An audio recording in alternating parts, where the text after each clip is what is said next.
भी student class 10 में हैं और 2023 बोर्ड परीक्षा में पेपर देने वाले हैं तो इस वीडियो को लास्ट तक जरूर देखना। आज मैं आपको बताऊंगा कि 2023 बोर्ड परीक्षा में ऐसे ही आएगा गणित का पेपर जैसा मैं आप लोगों को बताने वाला हूं। अगर आप इस वीडियो को लास्ट तक देखोगे तो आप भी मैथ में 95% आसानी से ला सकते हो, क्योंकि इस मॉडल पेपर को सॉल्व करके आप 30 से 40 मार्क्स अपना बिल्कुल पक्का कर सकते हो बोर्ड एग्जाम में।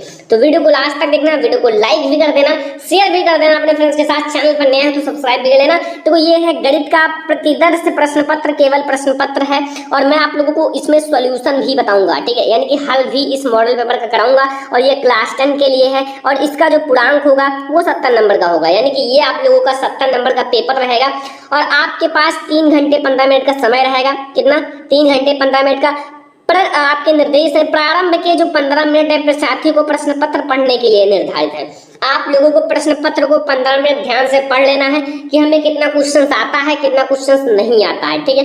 सामान्य निर्देश दिए हुए हैं, पहला कि इस प्रश्न पत्र में कुल 7 प्रश्न हैं, ठीक है। दूसरा है सभी प्रश्न अनिवार्य हैं। तीसरा है प्रत्येक प्रश्न के प्रारंभ में स्पष्ट उल्लेख है कि उसके कितने खंड करने हैं, ठीक है, उसमें लिखा हुआ है कितने खंड आपको करने हैं। 4 नंबर है कि प्रत्येक प्रश्न के अंक सम्मुख आपके अंकित है, कितने आपके जो प्रश्न है वो कितने नंबर के हैं सामने दिया हुआ है। और यहाँ देखो प्रथम प्रश्न से आरंभ कीजिए और अंत तक जाइए, तो प्रश्न ना आता हो उसमें अपना समय मत व्यर्थ कीजिए। देखो स्पष्ट लिखा हुआ है। अगर आपको देखो यदि रफ कार्य के लिए स्थान अपेक्षित है तो उत्तर पुस्तिका के बाएं पृष्ठ पर का जो कीजिए और फिर उसको ऐसे कट लगा दीजिए, ठीक है। बस आप लोगों को ये निर्देश पढ़ लेना, इस निर्देश से आप लोगों को बहुत कुछ जानकारी मिलेगा, ठीक है। तो यहाँ से अब हमारा स्टार्ट होता है सभी खंड कीजिए पहला, ठीक है। पहला प्रश्न सभी खंड कीजिए लिखा हुआ है। अब यहाँ आप लोग देखो क्या लिखा हुआ है ध्यान से। पहला देखो प्रत्येक खंड के उत्तर के लिए 4 विकल्प दिए गए हैं, उनमें से केवल एक सही है। सही विकल्प छांटकर अपनी उत्तर पुस्तिका में लिखिए, ठीक है, अपनी उत्तर पुस्तिका में लिखना है। जैसा कि पहला प्रश्न 1 मार्क्स का है, देख सकते हो। और यहाँ का वाला है कि निम्नलिखित में से कौन सा सहअभाज्य संख्याओं का युग्म है। मतलब यहाँ आपके पास 4 ऑप्शन है और इसमें बताना है निम्नलिखित में से कौन सा सहअभाज्य संख्याओं का युग्म है। पहला है, ठीक है, 14,35, दूसरा है 18,25, तीसरा है 31,93, चौथा है 32,62। ये 1 मार्क्स का क्वेश्चन है। तो इसमें जो हमारा राइट आंसर होगा वो क्या होगा? देखो सहअभाज्य संख्याओं का मतलब है कि जैसे ये आपका 2-2 का जोड़ा है जिसका HCF 1 हो, ठीक है। जैसे यहाँ आप लोगों का जो 18 है और 25 है उसका HCF 1 होगा, ठीक है। इसलिए ये हमारा एक सहअभाज्य संख्याएं हैं, याद रखना, ठीक है। अगला देखो स्टूडेंट कि द्विघात समीकरण 3x² - 4x = 0 के मूल या फिर मूलों का गुणनफल होगा। 1 मार्क्स का है। पहला है 0, दूसरा है आपका 4/3, तीसरा है -4/3, चौथा है 3/4। देखो मूलों का गुणनफल जो होता है वो आप लोगों का C आपका मतलब C तो 0 है तो इसलिए आपका यहाँ 0 हो जाएगा, सही है, ठीक है। मैं आप लोगों को पूरा फार्मूला का वीडियो बना दूंगा, मैंने पहले भी बनाया है। इसमें जो हमारा ऑप्शन है 0 ये सही हो जाएगा, ठीक है। अगला क्वेश्चन देखो गा वाला कि समरूप त्रिभुजों की विशेषता होती है।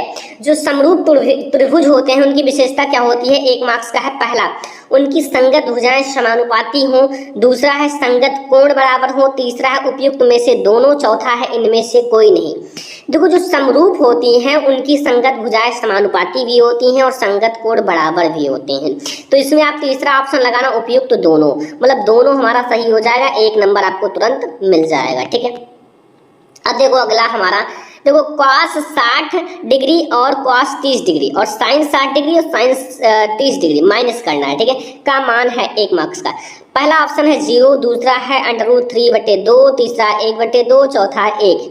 तो यहाँ आपका 60 डिग्री और 30 डिग्री दिया हुआ है, ठीक है, दोनों को वैल्यू बराबर ही होगा, ठीक है। नहीं यहाँ आपका 60 डिग्री है 30 डिग्री, यहाँ आपका साइन 60 डिग्री और साइन 60 डिग्री और साइन 30 डिग्री, तो इसकी वैल्यू 0 हो जाएगी ना, इसमें तो आपका 0 रहेगा क्योंकि ये दोनों आप लोगों का गुणा होकर बराबर हो जाएंगे, ठीक है, दोनों बराबर हो जाएंगे और यहाँ एक प्लस में रहेगा एक माइनस में रहेगा, दोनों को काट देना, ठीक है, वैल्यू रख के देख लो 0 आ जाएगा, ठीक है।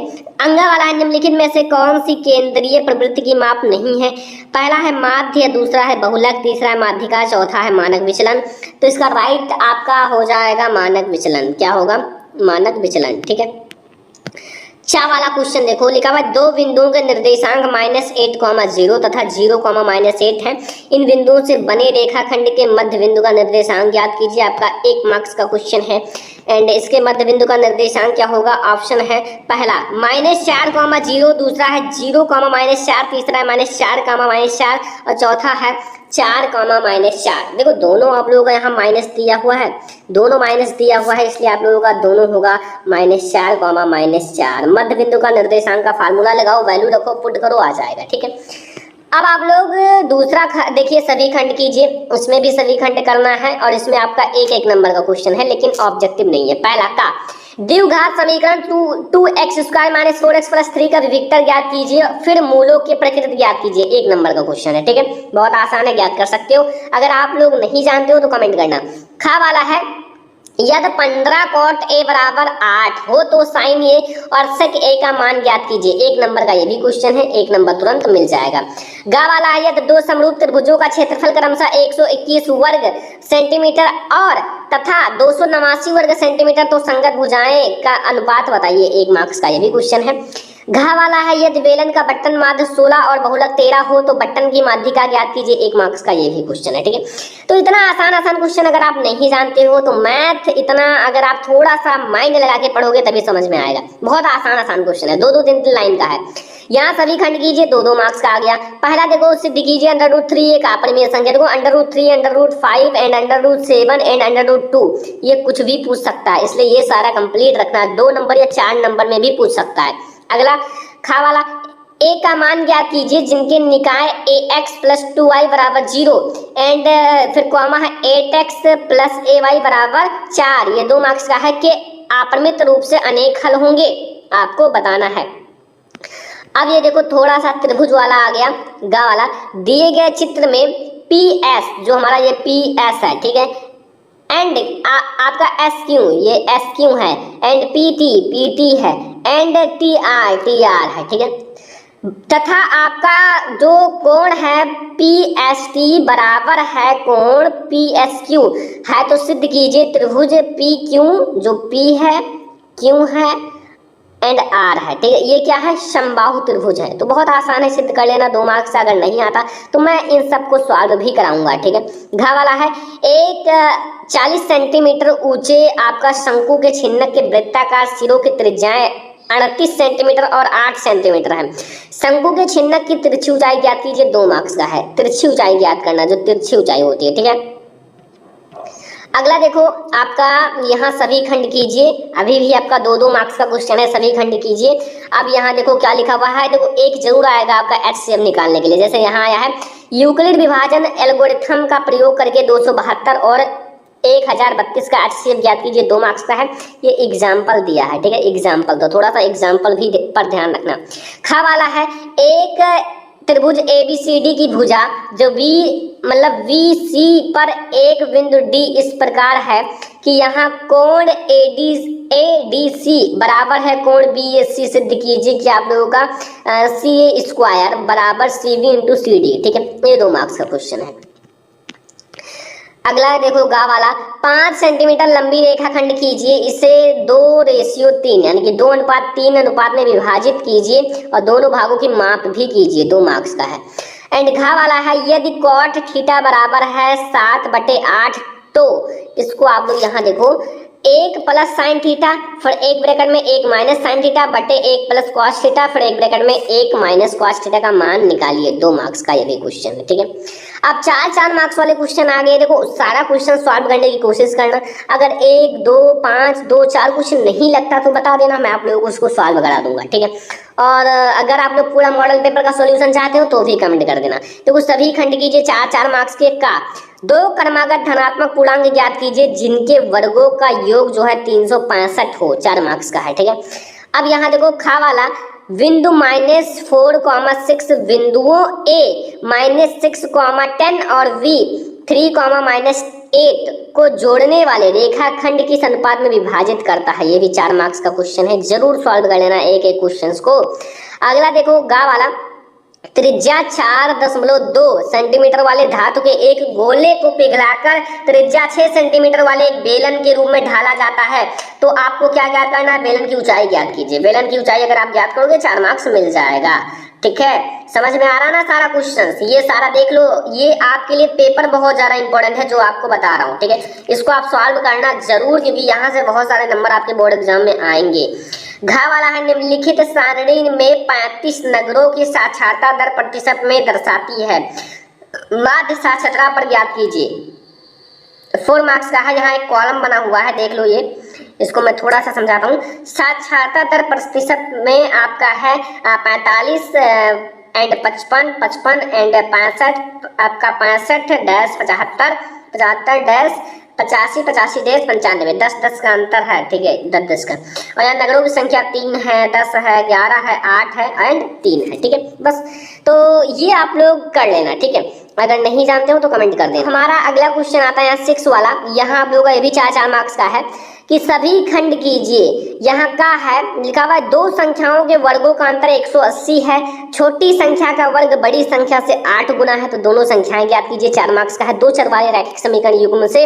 यहाँ खा वाला है, दी गई आकृति में छायांकित क्षेत्र का क्षेत्रफल ज्ञात कीजिए, जहाँ ABCD भुजा 14 सेंटीमीटर। ये देख लो ये। ठीक है, ये आपका है 14 सेंटीमीटर का एक वर्ग है ABCD जो है। अब देखो यहाँ आप लोग ये जो छायांकित भाग है गोले को छोड़कर, तो 4 जैसे आप मतलब जो 4 गोला है इसका, ये 4 गोला का नहीं, जो इसमें छायांकित भाग है उसका ज्ञात करना है। ठीक है, गा वाला क्वेश्चन है, 4 सेंटीमीटर त्रिज्या के एक वृत्त पर 6 सेंटीमीटर त्रिज्या का एक संकेंद्रीय वृत्त के किसी बिंदु से एक स्पर्श रेखा की रचना कीजिए और उसकी लंबाई की माप कीजिए। 4 नंबर का। ठीक है, घ वाला क्वेश्चन देखो यहाँ कि किसी स्कूल की कक्षा 10 की 51 लड़कियों की ऊंचाई एक सर्वेक्षण किया गया, निम्नलिखित आंकड़े प्राप्त किए गए। देखो ऊंचाई सेंटीमीटर में 140 सेंटीमीटर से कम, 145 सेंटीमीटर से कम, 150 सेंटीमीटर से कम एंड 155 सेंटीमीटर से कम, 160 सेंटीमीटर से कम, 165 सेंटीमीटर से कम।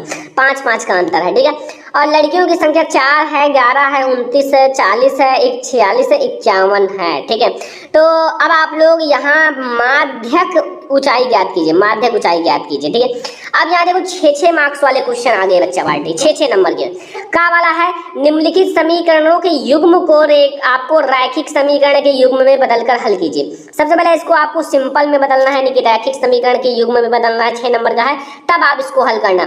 जैसे लिखा हुआ है 10/x + y + 2/x - y = 4, तो इसको आप 1/x + y को a मान लेना। बस ऐसे ही आप लोग सॉल्व करना, मैं आप लोगों को बताऊंगा कैसे सॉल्व करना है। और यहाँ दूसरा है आप लोगों का 15/x + y - 5/x - y = -2। ये 6 मार्क्स का है, बहुत ज्यादा आसान है। अगर आप थोड़ा सा लॉजिक समझते हो तो आप लोगों को समझ में आ जाएगा। ठीक है, अथवा अगर वो नहीं आता तो अथवा इसको कर सकते हो कि 3 वर्ष पूर्व रहमान की आयु वर्षों का व्युत्क्रम और अब 5 वर्ष पश्चात वायु के व्युत्क्रम का 1/3 है। वर्तमान में आप लोगों को आयु ज्ञात कीजिए। 6 मार्क्स का है। अगर ये नहीं आ रहा तो आप इसको कर सकते हो। हाइट एंड डिस्टेंस में से एक क्वेश्चन जरूर आएगा 6 मार्क्स का, ये लिख कर रख लेना। ठीक है, और रचनाएं में से आएगा। ठीक है, यहाँ देखो, एक बहुमंजिल भवन के शिखर को देखने पर एक 8 मीटर ऊंचे भवन के शिखर और तल के अनुमान कोण का क्रमशः 30 डिग्री और 45 डिग्री बहुमंजिल भवन की ऊंचाई और 2 भवनों के बीच की दूरी ज्ञात कीजिए। 6 मार्क्स का है। अगर आपको ये नहीं आता तो आप इसको याद कर सकते हो। भूमि के एक बिंदु P से एक 10 मीटर ऊंचे भवन के शिखर का उन्नयन कोण 30 डिग्री है। ठीक है, एंड भवन के शिखर पर एक ध्वज को लहराया गया है और P से ध्वज के शिखर का उन्नयन कोण 45 डिग्री है। ध्वज दंड की लंबाई और बिंदु P से भवन की ऊंचाई ज्ञात कीजिए। ठीक है, नहीं दूरी ज्ञात कीजिए। कि आपका √3 की वैल्यू भी दी हुई है। 6 मार्क्स का क्वेश्चन है। तो आप लोगों का जो गणित का पेपर है, इतना आप लोगों का क्वेश्चन पूछा जाएगा बोर्ड एग्जाम में। यहाँ से आप लोगों का 70 नंबर का मैंने पेपर करा दिया। अब आप लोग कमेंट करना आप लोगों को कितना नंबर इसमें से पता है, ताकि मैं पता कर सकूँ आप लोगों की तैयारी कैसी चल रही है। ठीक है, आई होप कि आप लोगों को ये वीडियो बहुत ज़्यादा पसंद आया होगा। पसंद आया हो तो आप लोग दिल से एक लाइक करना, शेयर करना अपने फ्रेंड्स के साथ। चैनल पर नहीं हो तो सब्सक्राइब भी कर लेना। और ऐसे ही मैं आप लोगों को और भी मॉडल पेपर आप लोगों के लिए लाऊंगा। गेस्ट पेपर, प्रीवियस से पेपर, मैं आप लोगों के लिए ऐसा गेस्ट पेपर लाऊंगा कि आप उसको पढ़कर 40 से 45 नंबर आसानी से ला सकते हो। वो मैं खुद बनाऊंगा। ठीक है, तो इस वीडियो को शेयर करना। अगर चैनल पर नहीं हो तो सब्सक्राइब कर लेना। चलो फिर मिलते हैं नेक्स्ट इंपॉर्टेंट वीडियो में, तब तक के लिए धन्यवाद।